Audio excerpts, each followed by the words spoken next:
रक्षा राज्य मंत्री Shri Sanjay Seth, General Anil Chauhan, chief of defence staff, Admiral D K. Tripathi, chief of naval staff, General Upendra Dwivedi, chief of army staff, Air Chief Marshal A.P. Singh, chief of air staff, Shri Rajesh Kumar Singh,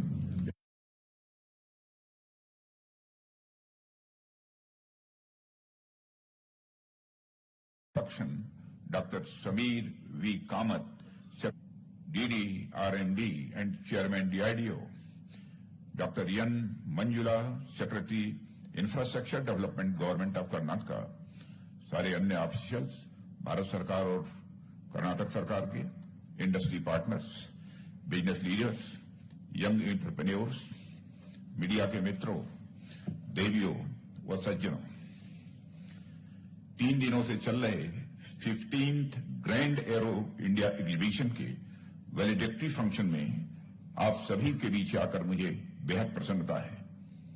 विश्व के प्रमुख air show में से एक arrow India आप सबके सहयोग से जिन ऊंचाइयों को छू रहा है वह अनपैरेलल्ड ही नहीं है, बल्कि मैं कहना चाहूंगा वह हिस्टोरिक है।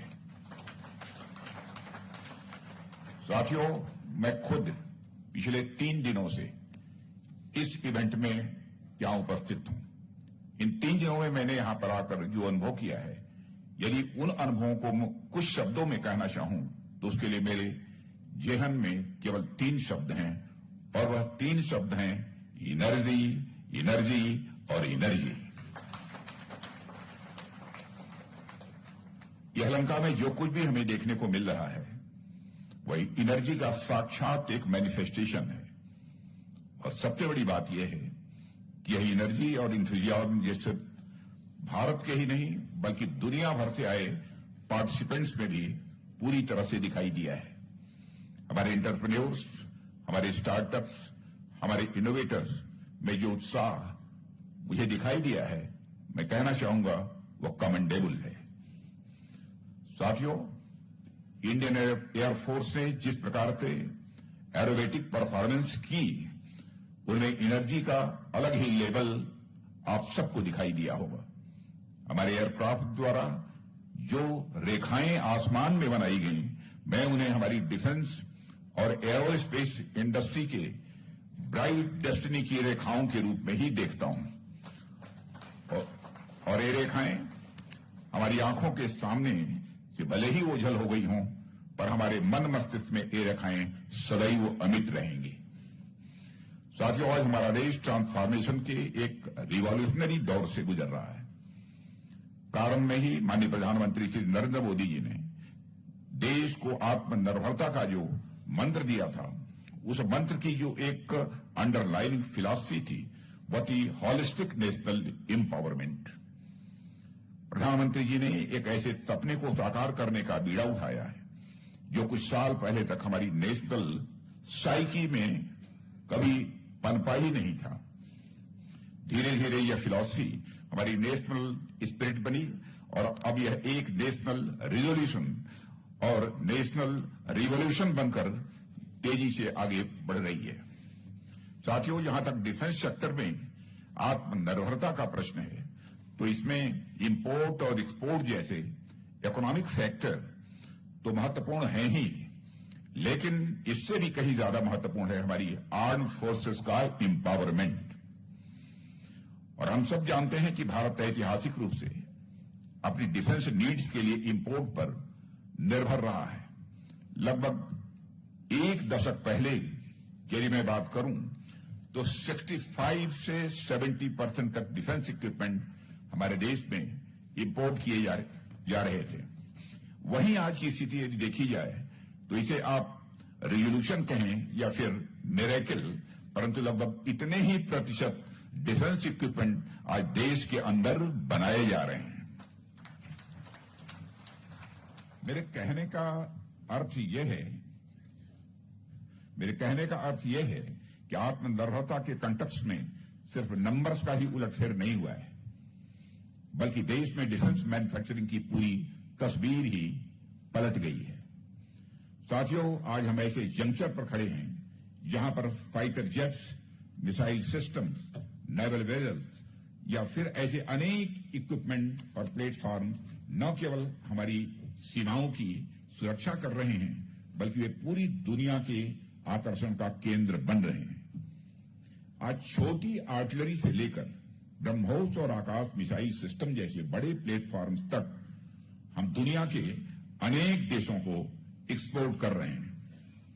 इससे सिर्फ हमारा डिफेंस एक्सपोर्ट ही नहीं बढ़ रहा है, बल्कि ग्लोबल लेवल पर अलग अलग देशों के साथ हमारी नई नई पार्टनरशिप भी डेवलप हो रही है और साथ ही ये मजबूत भी हो रही है।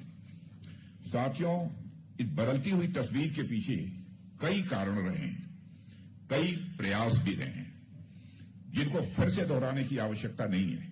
परंतु एक बात तो स्पष्ट है, और वह है हमारा फॉर्म रिजॉल्व और फॉर्म कन्विक्शन और आप सभी स्टेक होल्डर्स का हमारे ऊपर ट्रस्ट। ऐसे अवसर कम ही आते हैं जब इतने सारे स्टेक होल्डर्स एक स्थान पर इस प्रकार इकट्ठा हों तथा एक खुले वातावरण में पूरी फ्रैंकनेस और ओपननेस के साथ आगे बढ़ने का वह संकल्प लें। साथियों, आज हमारे पास एक सशक्त डिफेंस इंडस्ट्रियल कॉम्प्लेक्स है। इसमें 16 defence public sector undertakings, 430 licensed companies और लगभग 16,000 एमएसएमईज इन्वॉल्व हैं। इसमें एक खास बात यह है कि private sector total defence production में वर्तमान में 21% की भागीदारी के साथ हमारे आत्मनिर्भरता के लक्ष्य को प्राप्त करने की दिशा में बढ़ चढ़कर हिस्सा ले रहा है। एक लंबे समय तक डिफेंस मैन्युफैक्चरिंग में प्राइवेट सेक्टर की भूमिका बहुत ही कम हुआ करती थी। ऐतिहासिक तौर पर इसके कई कारण भी रहे हैं।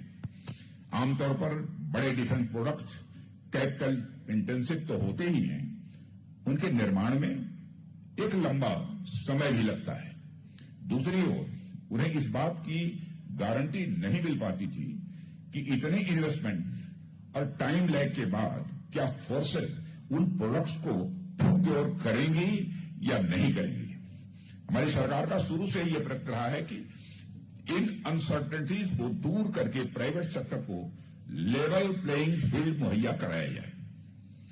और हम लगातार ऐसी पॉलिसी ला रहे हैं जिससे डिफेंस मैन्युफैक्चरिंग में सिर्फ पब्लिक सेक्टर ही आगे न बढ़े, बल्कि पब्लिक सेक्टर और प्राइवेट सेक्टर दोनों मिलकर आगे बढ़े।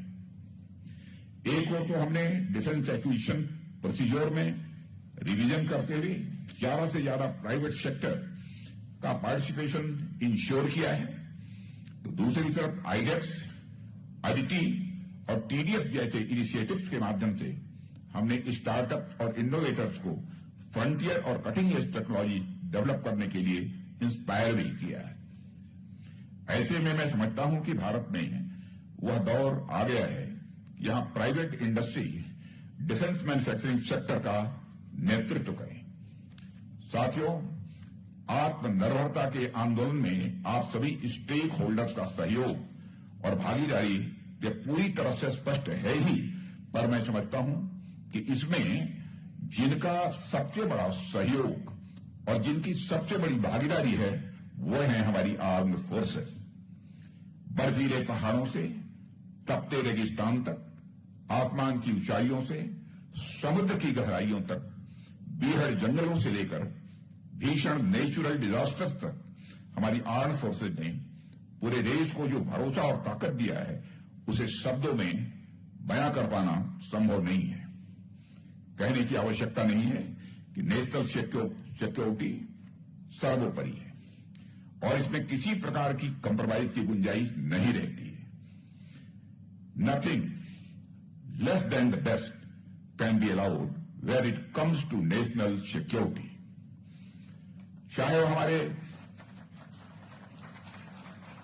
हमारे जहाज सैनिकों के लिए साजो सामान हो या उनके और उनके परिजनों के लिए उचित सुख सुविधाओं का प्रोविजन हो, मैं समझता हूं कि हर चीज में उन्हें बेस्ट प्रोवाइड करना हमारी यह कोई सामान्य रेस्पॉन्सिबिलिटी, केवल व्यक्ति विशेष की किसी की रेस्पॉन्सिबिलिटी नहीं है, बल्कि यह नेशनल रेस्पॉन्सिबिलिटी है। और मुझे कहते हुए खुशी होती है कि हमारी सेनाएं आज न केवल बेस्ट साजो सामान से इक्विप्ड हो रही हैं, बल्कि अपने ही देश की धरती पर निर्मित साजो सामान से इक्विप्ड हो रही हैं। इंडिजिनियसली मैन्युफैक्चर्ड डिफेंस प्रोडक्ट्स के प्रति हमारी सेनाओं ने अपना पूरा भरोसा दिखाते हुए जिस देश प्रेम और देशभक्त का परिचय दिया है उसकी मैं सराहना करता हूं। हमारी सेनाओं ने देश में ही निर्मित हथियारों और युद्ध से जुड़े सभी प्रकार के साजो सामान को दिल से अपनाया है, स्वीकार किया है।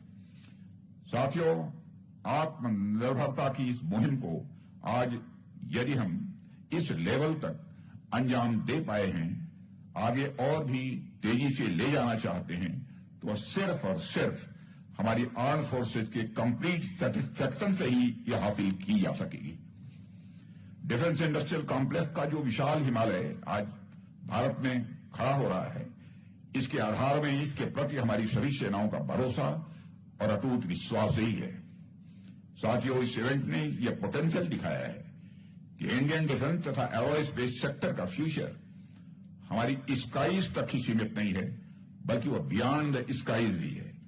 और हमारे देश की प्रीमियर ऑर्गेनाइजेशंस बेहतर कोलैबोरेशन और कोऑर्डिनेशन के साथ इस दिशा में आगे बढ़ रही हैं। हम स्पेस में भी किस तरह अपनी पहुंच इंश्योर कर रहे हैं, इसके कुछ उदाहरण मैं आपके बीच यहां रखना चाहूंगा। आप देखिए, जैसे इसरो ये रीयूजेबल लॉन्च व्हीकल का डिमॉन्स्ट्रेशन कर रहा है। डीआरडीओ ने भी कुछ वर्ष पहले ही एंटी सैटेलाइट यानी एसैट सिस्टम को इंडिजिनियसली डेवलप किया है। इसके अलावा भारत जल्द ही गगनयान के माध्यम से मैन्ड मिशन भी स्पेस में भेजने वाला है। इसके लिए भी हमारी एयरफोर्स इसरो के साथ मिलकर काम कर रही है। मेरे कहने का अर्थ यह है साथियों कि आज वारफेयर के जो नए नए डायमेंशंस इमर्ज हो रहे हैं, हम उनको ध्यान में रखते हुए अपनी तैयारियों को लगातार आगे बढ़ा रहे हैं। आज हमने एरोस्पेस इंडस्ट्री की डेवलपमेंट देखकर मैं विश्वास के साथ कह सकता हूं कि जिस ट्रांसफॉर्मेटिव एरा से हम सब गुजर रहे हैं, उस दौर में भारत अब डिफेंस इनोवेशन और एरोस्पेस टेक्नोलॉजी जैसे सेक्टर में न सिर्फ एक पार्टिसिपेंट बल्कि एक ग्लोबल लीडर बनने की ओर तेजी से अग्रसर हो रहा है। साथियों, एरो इंडिया 2025 का समापन हो रहा है, परंतु मैं समझता हूं कि एरो इंडिया जैसे एग्जीबिशंस का फिजिकली भले ही समापन हो जाए, लेकिन इसका इंपैक्ट कभी खत्म नहीं होता है। यह समारोह भले ही समाप्त हो रहा है, लेकिन यह जिस तरह से देश विदेश के पार्टिसिपेंट्स को एक साथ जोड़ रहा है, जिस तरह से पब्लिक प्राइवेट सेक्टर के कोलैबोरेशन को यह इंश्योर कर रहा है, जिस तरह से नई जनरेशंस को यह इंस्पायर कर रहा है, मुझे लगता है कि इसका इंपैक्ट बहुत लंबे समय तक रहने वाला है। शानदार इनॉग्रल फंक्शन और मिनिस्ट्रियल इंटरैक्शन, दुनिया भर से आए कंपनीज के सीईओज के साथ विचार विमर्श, ये सभी महज एक इवेंट भर नहीं थे, बल्कि डिफेंस एंड एरोस्पेस सेक्टर को एक स्ट्रेंथन करने की दिशा में माइल स्टोन्स थे। मैं हमारे सभी विदेशी मेहमानों, सभी defence ministers, service chiefs, secretaries समेत 84 कंट्रीज के 500 से भी अधिक डेलीगेट्स का हृदय से धन्यवाद करता हूं, जिन्होंने एरो इंडिया के लिए अपना बहुमूल्य समय निकाला है। मैं 782 इंडियन समेत सभी 931 एग्जीबिटर्स और को एग्जीबिटर्स का भी आभार व्यक्त करता हूं, जिनके पार्टिसिपेशन से इस इवेंट की सफलता इंश्योर हो सकी है। मुझे बताया गया है कि इस इवेंट में 58 ओरिजिनल इक्विपमेंट मैन्युफैक्चरर्स सहित 115 ग्लोबल सीईओज ने पार्टिसिपेट किया है। यह निश्चित रूप से इस इवेंट के लिए एक गौरव की बात है और मैं समझता हूं कि अब तक का यह सबसे बड़ा पार्टिसिपेशन है। मैं कर्नाटक स्टेट गवर्नमेंट का विशेष आभार व्यक्त करता हूं, जिनके सहयोग से इतना विशाल आयोजन बेंगलुरु की धरती पर संभव हो सका है। मैं रक्षा मंत्रालय से जुड़े सभी लोगों, डिपार्टमेंट ऑफ डिफेंस प्रोडक्शन, हमारे सभी रत्न यानी हमारी सभी डीपीएसयू और खासकर महारत्न यानी हिंदुस्तान एरोनॉटिक्स लिमिटेड की इस ग्रैंड इवेंट के लिए सराहना करता हूं। मैं इस इवेंट के दौरान म्युनिसिपल ड्यूटीज में लगे कर्मियों, सुरक्षा व्यवस्था संभाल रहे कर्मियों, ट्रैफिक मैनेजमेंट और मेडिकल फैसिलिटी इंश्योर कर रहे अब सभी साथियों को अपनी ओर से विशेष रूप से धन्यवाद देता हूं। आप लोगों की दिन रात की मेहनत ने इस इवेंट को सफल बनाने में बहुत बड़ा योगदान दिया है। मैं यहां की लोकल, रीजनल, नेशनल और इंटरनेशनल मीडिया को भी अपना विशेष धन्यवाद देता हूं। और जैसा कि मैंने प्रारंभ में ही कहा था कि बेंगलुरु में हो रहे इस इवेंट को आप पूरी दुनिया में पहुंचाने और पहचान दिलाने की ताकत रखते हैं, और मुझे कहते हुए गौरव की अनुभूति हो रही है कि आपने इसे कर दिखाया है। इसके लिए आपका विशेष आभार। अंत में मैं बेंगलुरु समेत देश की जनता का भी आभार व्यक्त करता हूं, जिनके सपनों, आशाओं और आकांक्षाओं को नई दिशा और नई गति देने के क्रम में इस आयोजन की संकल्पना हुई और यह लगातार सफलता की नई ऊंचाइयों को प्राप्त करता जा रहा है। मैं इस इवेंट को एक बिग सक्सेस बनाने के लिए एक बार फिर से आप सभी को धन्यवाद देता हूं। मैं आप सभी को भविष्य के लिए ढेर सारी शुभकामनाएं देते हुए अपना निवेदन यही समाप्त करता हूं। आप सबको बहुत बहुत धन्यवाद। जय हिंद।